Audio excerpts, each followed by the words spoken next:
जप में, कीर्तन में, सुमिरन में कितना अच्छा लगता है। किसी से फोन पे बात भी कर, फोन आए तो हेलो हाय ये सब मत करो, जय सिया राम, राम राम, हरिओम, ऐसा भगवान का नाम बोल के बात शुरू करो। किसी को चिट्ठी लिखो ना, चिट्ठियों का जमाना नहीं तो एसएमएस करते ना, किसी को कुछ एसएमएस भी करो तो ऊपर श्री हरि लिखो, राम लिखो, हरिओम लिखो, जय श्री कृष्ण लिखो, ओम नमः शिवाय, जो भगवान का नाम लिखो, क्योंकि भला उसी से होगा, बातों से नहीं होगा। उलझाने वाले दुनिया में कई हैं। एक आदमी ने अपने दोस्त को खाने पे बुलाया था कि कल तुम यहां मेरे घर पे खाना खाओगे। वो दोपहर को आया तो उसके घर के बाहर ताला लगा हुआ था। अब खाने पे बुलाया था, घर पे ताला, और बाहर एक चिट पे लिखा हुआ था, कागज चिपका हुआ था, उस पे लिखा था कि मैंने तो खाली तुमको बेवकूफ बनाने के लिए ऐसा किया। इसने फिर नीचे दूसरा कागज चिपका दिया, पर मैं तो आया ही नहीं था। तो ये कौन लगा के गया? ट्रेन खड़ी थी रेलवे स्टेशन पर, तो एक आदमी ने, अंदर जो बैठे थे यात्री, दूसरे को कहा देखना मेरे पास है ना 2 रुपए का सिक्का है खोटा, चले नहीं ऐसा, और मैं चला दूंगा देखना। गाड़ी जब चल पड़ी तो प्लेटफॉर्म पर एक लड़का जो अखबार बेच रहा था उसको बुलाया, ए लड़के इधर इधर अखबार दे। ट्रेन ने तो और स्पीड पकड़ी, लड़के ने अखबार दिया, इसने 2 का खोटा सिक्का पकड़ा दिया, गाड़ी तो चली गई। साथी को कहा देखा मेरा दिमाग का कमाल, 2 रुपए का खोटा सिक्का कैसे चला दिया, है ना आइडिया। प्लेटफॉर्म पर अखबार बेचने वाला लड़का अपने दोस्त को बोला देखा ना मेरा दिमाग का कमाल, 2 दिन पुराना अखबार कैसे चला दिया। इसको लग रहा था मैंने उसको उल्लू बनाया, और उसको लग रहा था मैंने उसको उल्लू बनाया। ए साधो धोखा कहां सो कहिए, तुम धोखा किसको दे रहे हो? खुद ही। ये आत्म प्रवंचना है, अपने आप को ही तो धोखा दिया।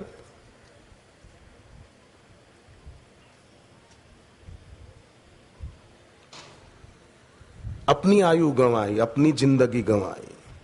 समझदार वो है जो अपनी जिंदगी सत्संग और गुरु मंत्र के द्वारा, भगवान नाम के द्वारा सार्थक कर ले, उसी का जीवन सफल है। एक आदमी ने मुझे बताया कि वो बेचारा बहुत परेशान था,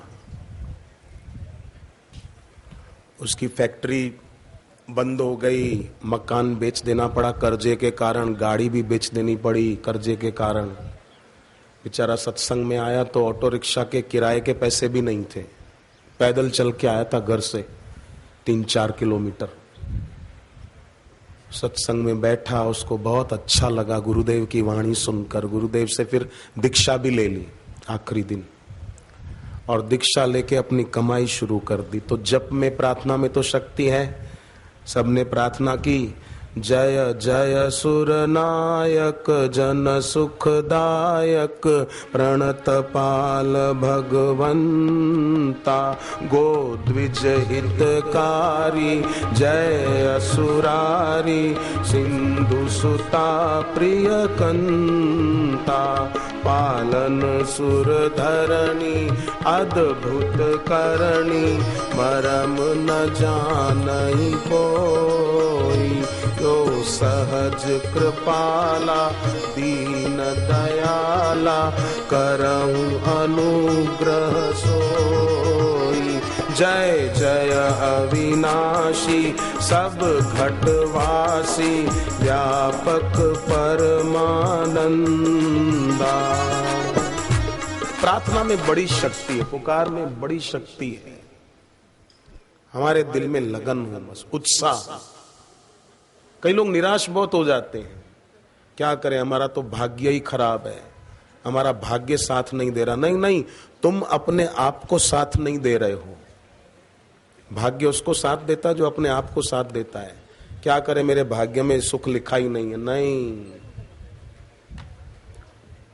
विवेकी आदमी भाग्य को अपना इच्छानुवर्ती बना सकता है, और आलसी आदमी भाग्य के भरोसे बैठकर जिंदगी बर्बाद कर देता है। पुरुषार्थी आदमी भाग्य को अपना इच्छानुवर्ती बना लेता है। तो उस आदमी ने दीक्षा ली, आखिरी दिन घर जाके सुबह जप करना, जप किए बिना कुछ चाय नाश्ता नहीं करना। कई लोग सुबह उठते हैं, कोई चाय पी लेते हैं, कोई कॉफ़ी पी लेते हैं, कोई ब्रेड बटर खा लेते हैं, कोई रात की रखी रोटी चाय से खा जाते हैं। फिर आराम से 9 बजे नहाएंगे, सूर्य को जल दिया न दिया, फिर बोले क्या करें, मेरी तबीयत आजकल खराब रहती है, लगता है किसी ने कुछ कर दिया। तू नहीं कर दिया खुद को, कोई क्या करेगा। सुबह उठ के जप करना चाहिए, प्राणायाम करने चाहिए, सूर्य भगवान को जल देना चाहिए, एकादशी आए तो उपवास करना चाहिए। जो खुद उपवास नहीं करते उनको फिर डॉक्टर जबरदस्ती उपवास कराते। अब बोलो डायबिटीज हो जाए तो डॉक्टर नहीं कहते खबरदार मीठा खाया तो, खबरदार शक्कर का नाम लिया तो, फिर जख मार के उपवास करना पड़ेगा, फीका खाना पड़ेगा। ड्राइवर लड्डू खा रहा है, सेठ बेचारा दिवाली को मिठाई नहीं खा सकता, चाय फीकी पी रहा है बेचारा, स्वाद बिना की। तो ऐसा दिन क्यों देखना पड़े, क्यों देखना पड़े। पहले से ही ध्यान रखें। आरोग्य निधि पुस्तक ठीक से पढ़नी चाहिए, स्वास्थ्य रक्षा का मंत्र जपना चाहिए। जिनके घर में कोई बीमार रहते हो ना, उनको चाहिए कि रविवार के दिन लोटे में पानी भरा, सूर्य को जल देने के लिए उसमें लाल चंदन, एक आध लाल फूल, थोड़े से अक्षत और दुर्वा जो गणेश जी की पूजा में काम में लेते हैं, ये 4 चीजें पानी में डाल के सूर्य को अर्घ्य दें। और उस दिन नमक मिर्च न खाएं कि हमारे घर में अमुक व्यक्ति की तबीयत खराब है, हे भगवान उनका स्वास्थ्य अच्छा हो जाए, हम उसके लिए ये व्रत कर रहे हैं, आज हम नमक मिर्च नहीं खाएंगे। माँ बेटे के लिए भी कर सकती है, बेटी के लिए भी कर सकती है, पति के लिए भी कर सकती है, पति पत्नी के लिए कर सकता है, अपने माँ बाप के लिए, दादा दादी के लिए कर सकते हैं, करना चाहिए। दवाओं में फालतू खर्चा करना, उससे दैवी उपचार करो, हौसला बुलंद करो, कटोरी में जल भर के रखो, उसमें देखते हुए जप करके उनको जल पिलाओ जिनकी तबीयत खराब रहती है, ये उनकी बड़ी सेवा है। और रविवार को उनके लिए आप ये व्रत करो, भूखे तो रहना ही नहीं है, अच्छा दूध रोटी खाओ, सात्विक खुराक खाओ, भक्ति बढ़ाओ। और भक्ति बढ़े तो भक्ति स्वतंत्र सकल सुख खाणी, भक्ति सब सुखों की खान है, क्यों परेशान होना। परेशान करने वाले कम नहीं दुनिया में, पर वीर लोग अपना रास्ता बना लेते हैं। एक आदमी ने किसी को कहा आई एम गोइंग का मतलब बताओ, वो बोला मैं जा रहा हूं। अरे जाएगा कैसे, बैठ, पहले आई एम गोइंग का मतलब बता। बोले मैं जा रहा हूं। बोले नहीं मैं तुझे जाने नहीं दूंगा, हाथ पकड़ लिया, मैं तुझे जाने नहीं दूंगा, पहले तू मुझे बता आई एम गोइंग का मतलब। बोले मैं जा रहा हूं, नहीं जाने दूंगा, पहले अर्थ बता तू। अब अर्थ ही तो बता रहा है प्यारे, वो मतलब ही बता रहा है, अर्थ बता रहा है, पर वो अर्थ में टिकना नहीं चाहता है। ऐसे ही ज्ञानी गुरु अर्थ बताते हैं, सार बताते हैं, सच्ची बात बताते हैं, पर कई चैनल वाले, कई कुप्रचार करने वाले अर्थ में टिकना नहीं चाहते हैं और अर्थ का अनर्थ कर देते हैं। तोड़ मरोड़ कर गुरु की बातों को पेश करते हैं कि देखो ये कह दिया, ऐसा बोल दिया, वो कह दिया। अब बापूजी के द्वारा कितने सेवा कार्य चलाए जा रहे हैं, कितने गरीब इलाकों में गरीबों को मकान बनाकर दिए, वो किसी चैनल वाले ने कैमरा उधर क्यों नहीं ले गया। खबर बताने वाली चैनलें ज्यादा हैं, खबरें कम हैं, इसलिए इनको खबरें बनानी पड़ती हैं तरह तरह की। ये देखिए ऐसा हो गया, ये देखिए इस आदमी के घर में आग लगी, इसका सब कुछ जल गया, इसलिए ये दुखी होकर अब खुद के ऊपर भी पेट्रोल डाल रहा है। ये देखिए अब इसने माचिस उठाई, इसको कोई इसको शांत करने नहीं आ रहा है, कोई इसको बचाने नहीं आ रहा है। ये देखिए अब ये खुद को आग लगा रहा है। तू कैमरा रखना, तू बचा उसको, तू पानी की बाल्टी भर के डाल उसके ऊपर ताकि पेट्रोल भड़के नहीं, आग भड़के नहीं। तू क्यों कैमरा लेके खड़ा है। खबरें बनानी है। कई बार तो वारदात मौके पर हो उससे पहले वो पहुंच जाते हैं, यहां कुछ होने वाला है। तुझे कैसे पता चला। जरूर कुछ है, कुछ है। राज को राज रहने दो।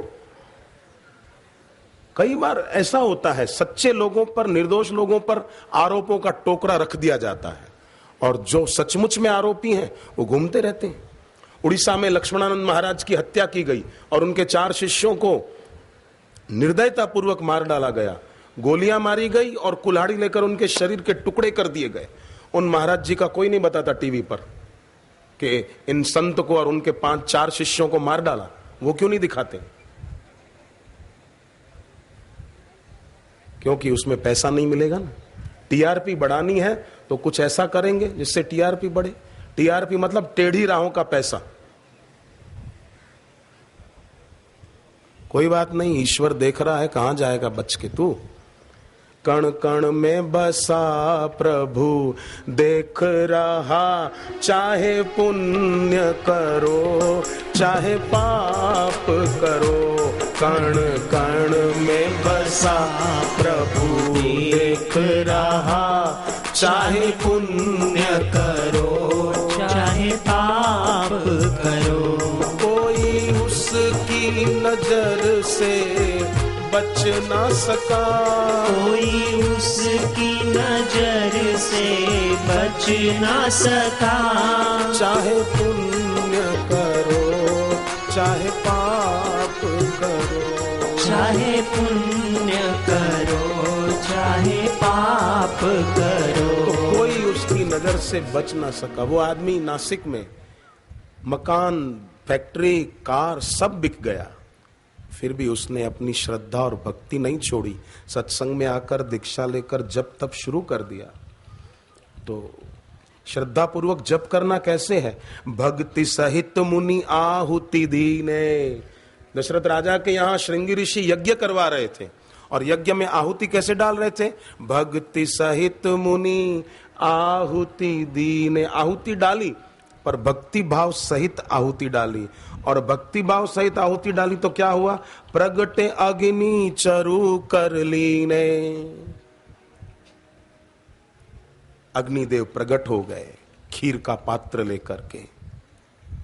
तो जब भक्ति भाव सहित जब किया जाता है तो परिणाम आता ही है पीछे पीछे। 1 साल के बाद दोबारा नासिक में सत्संग हुआ तो वो भाई साहब मुझे मिले, बोले अब मैं अपनी कार पार्किंग में खड़ी करके आया। ऑटो रिक्शा के पैसे नहीं थे 1 साल पहले, और 1 साल में उस आदमी ने पुरुषार्थ और भक्ति के द्वारा इतनी प्रगति कर ली। फौलाद दी है बाहें, हम चाहें तो पैदा कर सकते हैं चट्टान में राहें।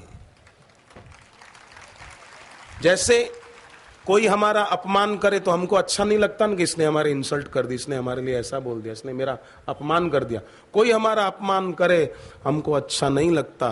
तो कोई व्यक्ति अगर जीवन में निराश हो जाता है तो वो खुद का अपमान कर रहा है। निराशा स्वयं का सबसे बड़ा अपमान। इसलिए कुछ भी हो जाए निराश तो नहीं होना। बोले क्या करें, पंडित ने कहा है मेरा है ना राहु खराब चल रहा है, राहु का दोष चल रहा है, क्या करूं? मैं आपको बताऊं एक बात, मैं लखनऊ आ रहा था ट्रेन में, तो मेरे सामने वाली सीट पर एक भाई साहब, वो रेलवे के कोई अधिकारी थे, तो बातचीत कर रहे थे। तो उन्होंने एक बात बताई, बोले मुझे एक जगह जरूरी काम से जाना था, तो मेरी माँ है ना ये ज्योतिषियों में और पंडितों में इनकी बातों में खूब मानती है। मेरी माँ ने कहा अपने पंडित से पूछ के जा। तो बोले मैं पंडित के पास गया, उसने कहा इस दिशा में आज आप मत जाना क्योंकि दिशाशूल है। दिशाशूल शब्द बोला वो पंडित कि उस दिशा में जाने पर आपको खतरा हो सकता है, तकलीफ हो सकती है। तो मैंने उनको कहा ठीक है भाई। घर आकर माँ को कहा कि माँ पंडित जी ने तो कहा है सब बढ़िया होने वाला है, मैं तो जा रहा हूँ माँ, सफलता मिलने वाली है, मौका क्यों छोड़ू माँ, मैं जा रहा हूँ। माँ ने कहा ठीक है जा। गया तो वो सफल होके लौटा अपने काम में। आया, माँ ने कहा देखा पंडित ने कहा, पूछ कर गया तो अच्छा हुआ ना। उसने कहा माँ पंडित को बुलाकर पूछ उसने क्या कहा था। माँ ने बुलवाया उनको, ब्राह्मण को, आपने क्या कहा था? बोले एक गया था क्या? नहीं आपने क्या कहा था बताओ। बोले मैंने कहा था दिशाशूल है, जाने पर तकलीफ हो सकती है। उसने कागजात दिखाए, माँ देख मैं तो मेरा काम करके लौटा हूं और अच्छी तरह काम पूरा हुआ है। ये कहते दिशाशूल है, तकलीफ होगी। माँ मैंने तो तुलसीदास जी का वचन याद रखा, सकल अमंगल मूल नसाही जिन कर नाम लेत मन माही। जिस हरि का नाम लेने मात्र से सारे अमंगलों का मूल खत्म हो सकता है, वो अपने साथ है।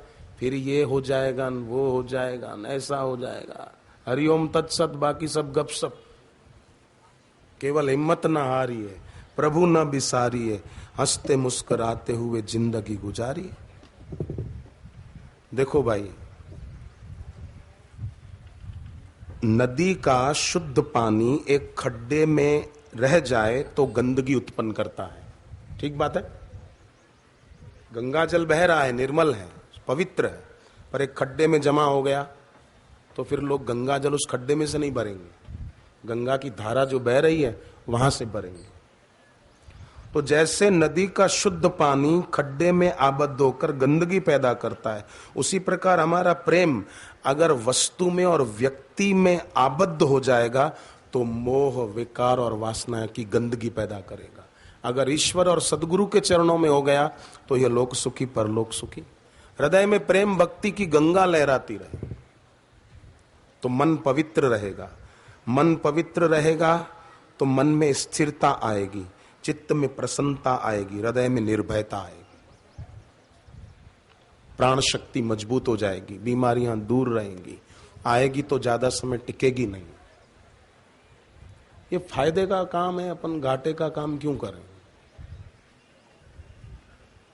एक साल में इसको इतना लाभ हो गया।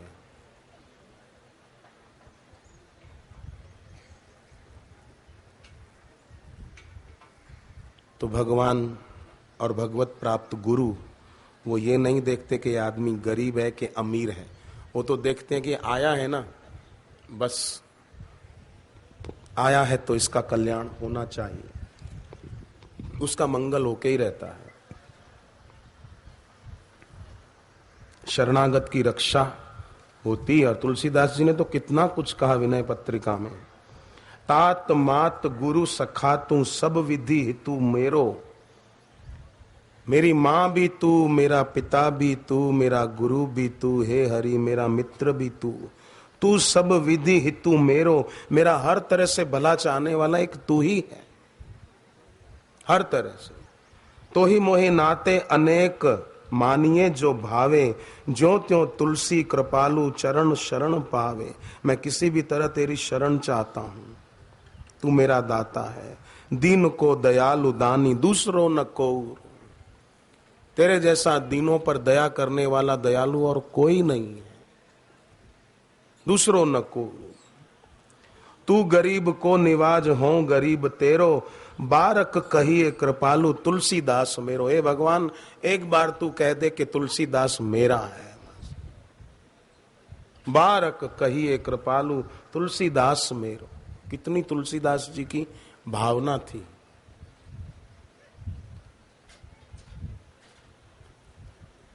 और आज का आदमी बोले कि नहीं मेरे को तो आइसक्रीम चाहिए, मेरे को तो ये सोडा चाहिए, मेरे को तो फलानी चीज चाहिए, मेरे को तो होटल में खाना चाहिए। एक आदमी को डॉक्टर ने कहा तेरा पेट खराब हो गया होटल में खा खा कर, खबरदार होटल में खाया तो। समझ गए? बोले समझ गया। क्या समझे? बोले साहब होटल में खाने से मेरी तबीयत खराब हुई, पेट खराब हुआ, अब मैं होटल में नहीं खाऊंगा, होटल से खाना पैक करा के घर लाके खाऊंगा। अब ऐसे आदमी को अब क्या कहोगे? बोलो, ये आदमी कभी ठीक होगा? इसका पेट ठीक होगा कभी? एक आदमी मीठा बहुत खाता था, तो मीठा ज्यादा खाने से भी तबीयत बिगड़ती है, उसकी एक लिमिट होनी चाहिए मीठा खाने की। खूब खाता था, तो जब उसकी तबीयत ज्यादा खराब हुई तो डॉक्टर ने कहा कि आज से मीठा बंद। बोले नहीं, मीठा बिल्कुल बंद नहीं कर सकता। बोले ठीक है, एक दिन में केवल एक लड्डू खाओगे। ठीक है साहब, मंजूर है। घर वाले खुश हो गए, एक दिन में एक लड्डू।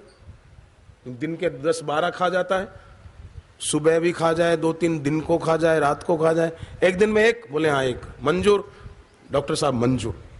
घर वाले खुश हो गए, अब इसकी तबीयत अच्छी हो जाएगी। अगले दिन वो हलवाई की दुकान पे गया और कहा कि साहब एक लड्डू दे दो।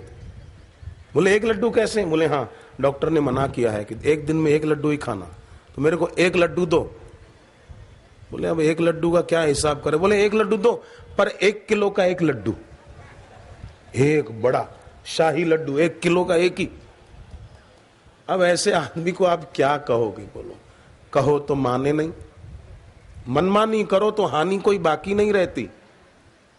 शास्त्र की और गुरु की अवज्ञा करो तो प्रज्ञा का नाश जरूर होता है।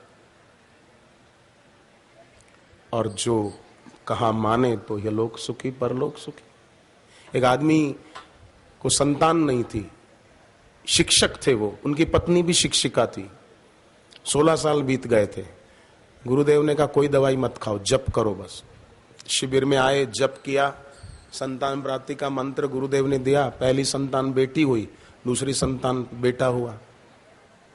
अलीगढ़, यूपी में ही है अलीगढ़, अलीगढ़ में एक भाई साहब आए अपनी पत्नी के साथ, पिछले 2-4 महीने पहले सत्संग हुआ था अलीगढ़ में। शादी के 32 साल बाद संतान हुई, एक बेटी एक बेटा हुआ। डॉक्टर मना करते थे, ज्योतिषी भी मना करते थे, पर भक्ति काम कर गई, गुरु की कृपा काम कर गई। शरण गुरु की आया, इहलोक सुखी परलोक सुखी। जो शरण गुरु की आया, इहलोक सुखी परलोक सुखी। हरि ओम हरि ओम हरि ओम हरि ओम हरि ओम हरि ओम हरि ओम हरि ओम।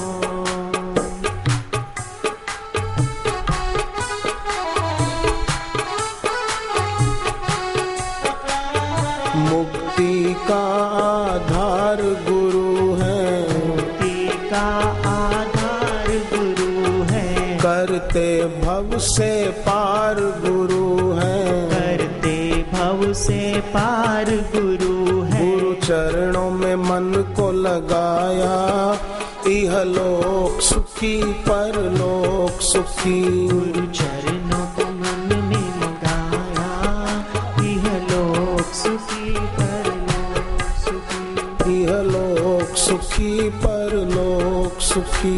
इहलोक सुखी परलोक सुखी। पाठ कर लेंगे पत्रिका, जिनको नहीं मिली है।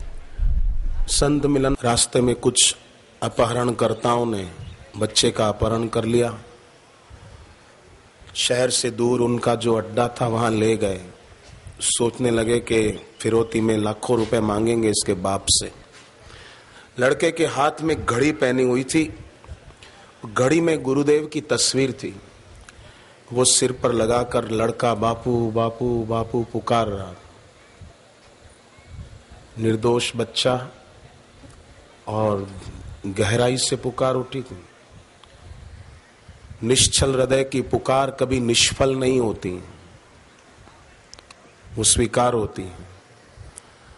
वो जो बदमाश थे वो शराब के नशे में वहीं ढेर हो गए। बालक को गुरुदेव ने प्रेरणा दी, वो बाहर आया और भागा। रास्ता सूझ नहीं रहा था, 12 साल का बच्चा। न जाने कहां से कोई सफेद कपड़ों में आए और बच्चे का हाथ पकड़ के उसे घर के सामने छोड़ दिया कि ये तेरा घर, बेटे जा। बच्चा अंदर आया, माँ बाप बाहर धन्यवाद देने के लिए आए, देखा तो कोई भी नहीं। बच्चे ने अपने हाथ की घड़ी दिखाई माँ बाप को, घड़ी में गुरुदेव की तस्वीर, और कहा कि माँ यही तो थे जो मुझे यहां तक छोड़ के गए। गुरु एक व्यक्ति नहीं है, जैसे गंगा जी साधारण नदी नहीं है, हनुमान जी साधारण वानर नहीं है। उसी प्रकार गुरु भी एक व्यक्ति नहीं है। गुरुर् ब्रह्मा गुरुर्विष्णु गुरुर्देवो महेश्वरः, गुरु साक्षात परब्रह्म तस्मै श्री गुरवे नमः। भगवत कृपा से ऐसे सद्गुरु प्राप्त होते हैं। जब द्रवै दीन दयाल राघव, तब संत संगति पाइए।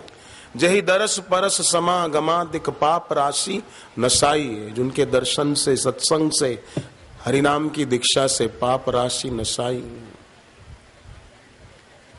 अब कहाँ 12 साल का बालक, कैसे उसके दिल की पुकार।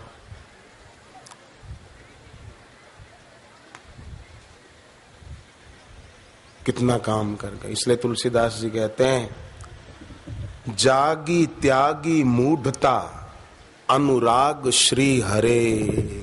अनुराग हरि में, गुरु में कर।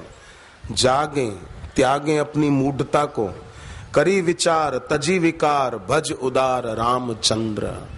विचार पूर्वक, विकार छोड़कर, करी विचार तजी विकार। काम क्रोध लोभ ईर्षा। घर पे रह के भी एक एक तपस्या तो सब कर सकते हैं। कौन सी? कि घर पे मनचाही ना हो ना, कभी अनचाही हो जाए तो आवेश में ना आ जाए। जिनको गुस्सा खूब आता है उनको चाहिए सोमवार को नमक मिर्च का रहित का भोजन करें, दूध रोटी खीर आदि खा लें, सोमवार को सफेद कपड़े पहने और रात को चंद्रमा को अर्घ्य दें कि मेरा स्वभाव शांत हो, मैं गुस्सा छोड़ पाऊं। और ऐसे लोगों को चाहिए कि खाते समय चबा चबा कर खाएं। कई लोग खाते हैं ना तो तू जा दूसरा आवे, तू जा दूसरा आवे, तू जा, झट झट खाते हैं, मानो कोई उनकी थाली छीन लेगा। तो खाते समय चबा कर खाना चाहिए। और गुस्सा जिस दिन ज्यादा आए, कंट्रोल में नहीं आए, तो आईने में जाके चेहरा देखें कि हम गुस्से में कैसे लग रहे हैं, तो अभी गुस्सा काबू में आ जाएगा। पर किसी दूसरे को गुस्सा आए तो उसको आईना मत दिखाना, नहीं तो आईना तोड़ देगा। खुद को आयत भले देखो। तो करी विचार तजी विकार, तुलसीदास जी कहते हैं भज उदार रामचंद्र, दीन को दयालु दानी, दूसरो न को रे, तू गरीब को निवाज हो गरीब तेरो। नाम गरीब अनेक निवाजे। तुलसीदास जी ने भगवान राम की स्तुति की तो क्या शब्द बोले, गई बहोर गरीब नवाजू, सरल सबल साहिब रघुराजू।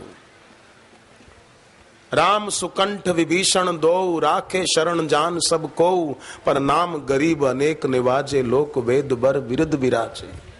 राम जी ने तो सुग्रीव और विभीषण इन दो को अपनी शरण में रखा और उन पर कृपा कर दी, उनको राजा बनाया। पर भगवान के नाम ने तो कईयों को नवाजा, कईयों पर कृपा कर दी।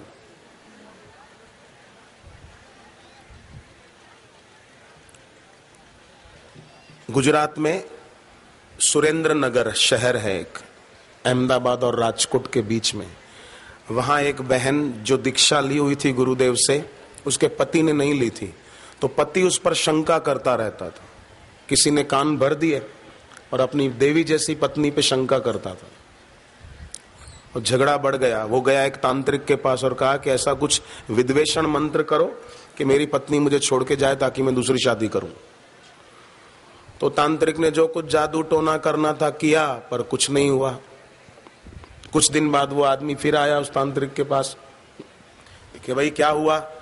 उसने कहा कि भाई कुछ नहीं हो सकता। क्यों? बोले आपकी पत्नी कोई जप करती है क्या? बोले हाँ, वो बापूजी से दीक्षा ली हुई है, रोज जप करते। बोले बस उसी कारण गुरु की कृपा से, बापू समर्थ गुरु हैं, उनकी कृपा से आपकी पत्नी के चारों तरफ एक रक्षा कवच बन गया है, वो उसकी रक्षा कर रहा है, इसलिए मेरी मैली विद्या की असर नहीं हो रही है। वो बोला मैं किसी दूसरे तांत्रिक के पास जाऊं। बोले जाओ, दाल गलेगी नहीं, जलेगी जरूर। आखिर उसको हार माननी पड़ी और उसकी पत्नी की भक्ति और सच्चाई के आगे वो झुका और अब वो पति पत्नी मिलजुल के रहते। कई बार ऐसा होता है, किसी की बातें सुन के कुछ का कुछ आदमी डिसीजन ले लेता है। दूर की सोचनी चाहिए, अनुमान से नतीजे पर नहीं पहुंचना चाहिए।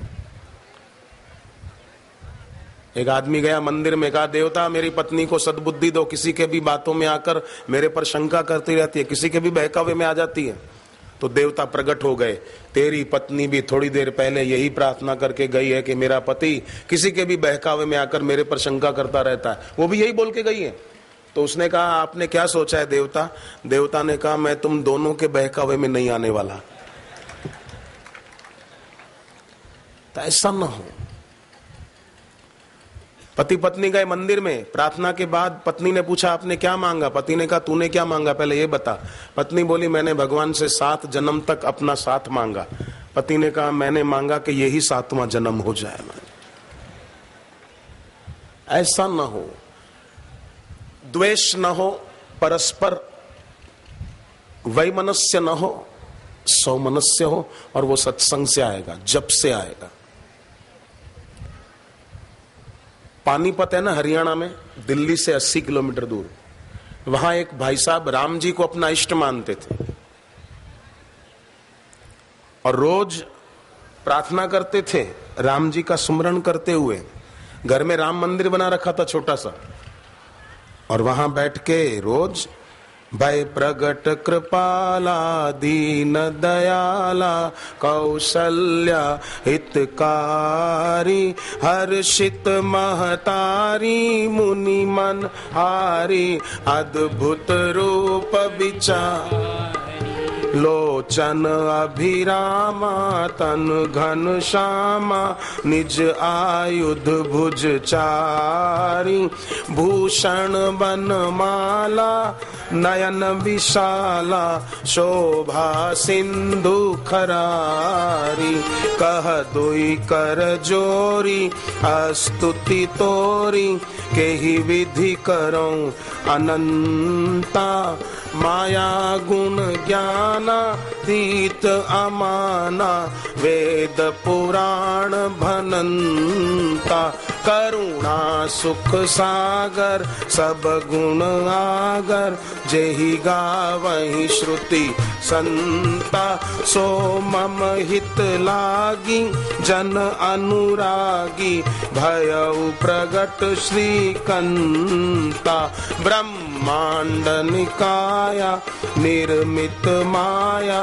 रोम रोम प्रतिवेद कहे ममोर सोवासी यह उपहासी सुनत धीर मति थिर न रहे उपजा जब ज्ञाना प्रभु मुस्काना चरित बहुत विधि कीन कही कथा सुहाई मात बुझाई जेहि प्रकार सुत प्रेम लहे माता पुनि बोली सोमति डोली तजहु तात यह रूपा कीजे शिशु लीला अति प्रियशीला यह सुख परम अनूपा सुनी वचन सुजाना रोदन ठाना होई बालक सुर भूपा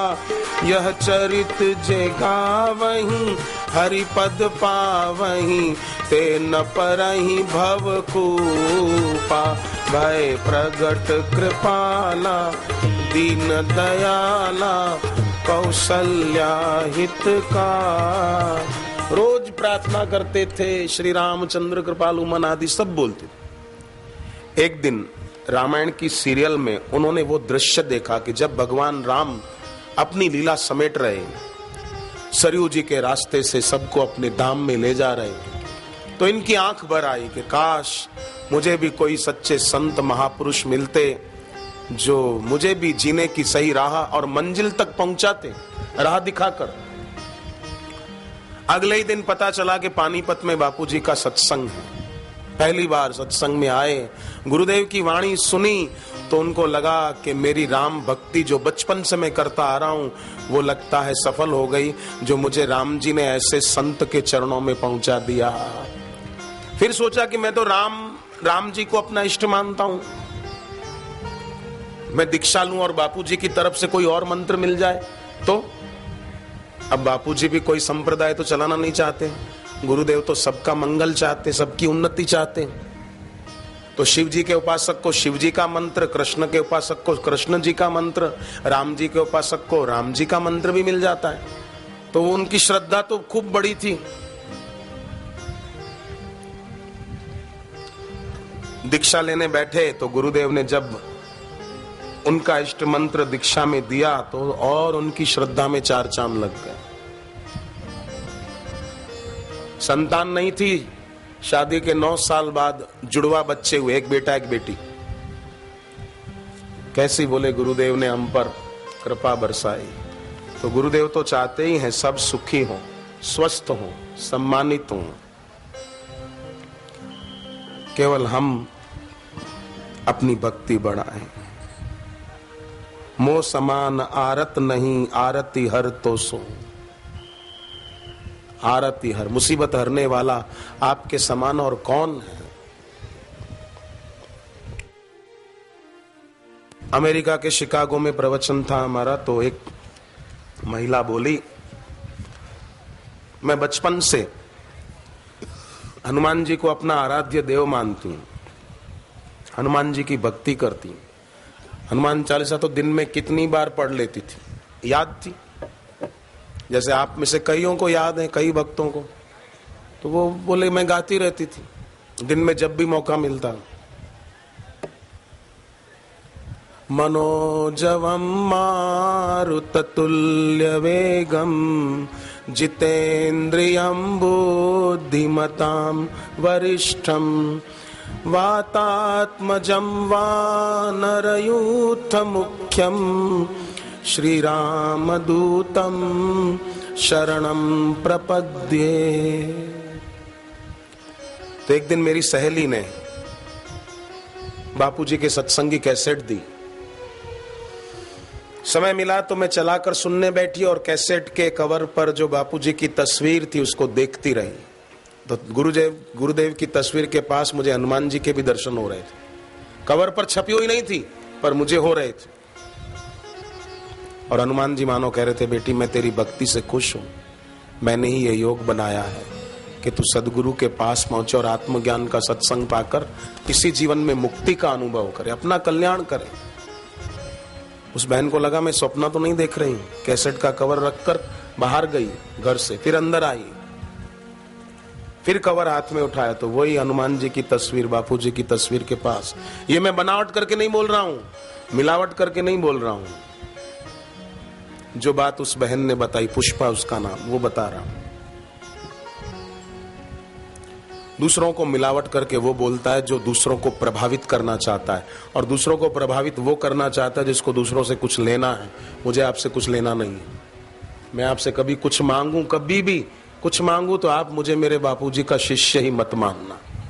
मुझे आपसे कुछ नहीं चाहिए। और उत्तर प्रदेश की धरती, मुझे तो बहुत खुशी हुई कि लखनऊ में गुरुदेव ने सत्संग दिया ताकि लखनऊ और आसपास के श्रद्धालु लाभ ले सकें। और एक खुशी की बात यह भी है कि अब उत्तर प्रदेश में बापूजी का आना जाना खूब लगा रहेगा, क्योंकि अगले साल कुंभ जो है प्रयागराज में, प्रयागराज के कुंभ में भी गुरुदेव का सत्संग होगा। बोलने वाले तो टीवी चैनल वाले बोलते रहेंगे 21 दिसंबर 2012 को प्रलय हो जाएगी। प्रलय काहे की होगी? 2013 का कुंभ देखियो कैसा बढ़िया होता है गुरुदेव का सत्संग। प्रलय काहे को हो जाएगी? मुझे किसी ने पूछा था कि आपका क्या कहना है, 2012 में प्रलय होगी? मैंने कहा भगवान ने जब दुनिया बनाई तो इनसे पूछ के थोड़ी बनाई थी कि तुम बोलोगे और हम प्रलय कर देंगे। ईश्वर सबका रक्षक बैठा है। अरे जिस देश में 12 ज्योतिर्लिंग हो वहां 2012 में प्रलय हो जाए, ये संभव ही नहीं है।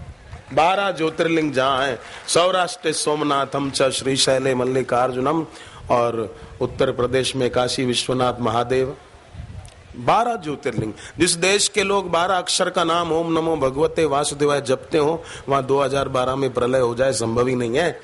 12 अक्षर मंत्र पुनी, मनु शत्रुपा नैमिषारण्य में जपते थे, गोमती नदी के किनारे। 12 अक्षर मंत्र पुनी, 12 अक्षर तो इसी में है, ओम नमो भगवते वासुदेवाय।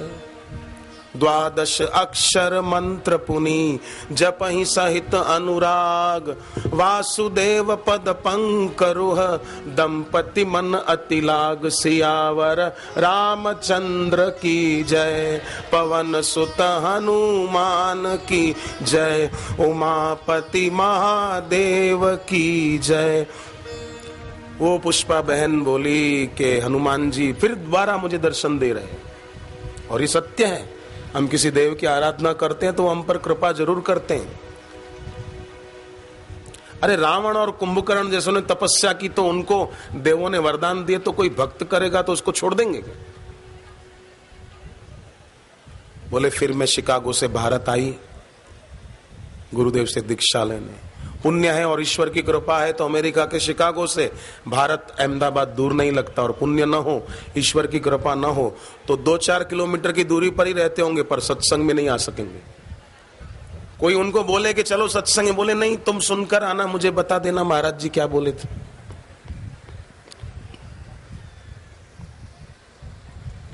एक संत को किसी ने कहा महाराज जी आप भी जब देखो तब भगवत गीता के बारे में ही बोलते रहते हो, जब देखो तब, और कभी कुछ थोड़ा बोलोगे तो रामायण के ऊपर बोलोगे। तो महाराज क्या, महाराज ने भी कहा तुम्हारे पिता और दादा ने और कुछ लिखा हो तो ले आन, मैं उस पे बोलूंगा। अब भगवत गीता और रामायण जैसे ग्रंथों पर मैं न बोलूं तो और किस पर बोलूंगा? यही तो शास्त्र है, भला करने वाले, मंगल करने वाले। तो हम पर ईश्वर की कृपा है। विभीषण जी का प्रसिद्ध वचन अब मोहे भाव भरोसा हनुमंता, बिन हरि कृपा मिले नहीं संता। तुलसीदास जी ने दो बातें कही है, एक तो पुण्य पुंज बिनु मिले ही न संता, और बिन हरि कृपा मिले नहीं संता। अब आप ये सोचो, हमको जो बापूजी जैसे गुरु मिले हैं, ये पुण्यों के प्रभाव से मिले हैं कि ईश्वर की कृपा से मिले हैं? तुलसीकृत रामायण में दोनों बातें लिखी है, पुण्य पुंज बिनु मिले ही न संता, बिन हरि कृपा मिले नहीं संता। तो हरि कृपा से मिले हैं बापू जैसे संत, के पुण्यों के प्रताप से मिले हैं। अपने अंदर ही देखना, ऐसे सदगुरु मिलने के बाद भी अगर उनसे दुनिया की कोई चीज का आशीर्वाद मांगने की इच्छा होती है तो समझो पुण्यों के प्रभाव से मिले हैं, और ऐसे गुरु मिलने के बाद अगर उनसे भक्ति मांगने की इच्छा होती है तो समझना ईश्वर की कृपा से मिले हैं। ईश्वर ने चाहा है कि हम ऐसे सदगुरु के पास पहुंचे और अपना कल्याण कर लें इसी जन्म में। यही जन्म 84 लाख योनियों का अंत हो जाए, इसमें खत्म हो जाए। पूज्य बापू पधारने वाले हैं, हम सब व्यवस्था बनाए रखेंगे। गुरुदेव जब गाड़ी में बैठकर निकट से दर्शन देने आए तब भी हम अपने स्थान पर ही उस समय बैठे रहेंगे। गुरुदेव पधारते हैं मंच पर तब हम जरूर खड़े होकर सत्कार करते हैं, पर जब नजदीक से दर्शन देने आए गाड़ी में बाद में, तब कोई भी अपनी जगह न छोड़कर अपने स्थान पर बैठे ही रहना, ताकि दूर वालों को भी उस समय दर्शन का लाभ सुलभ हो सकेगा।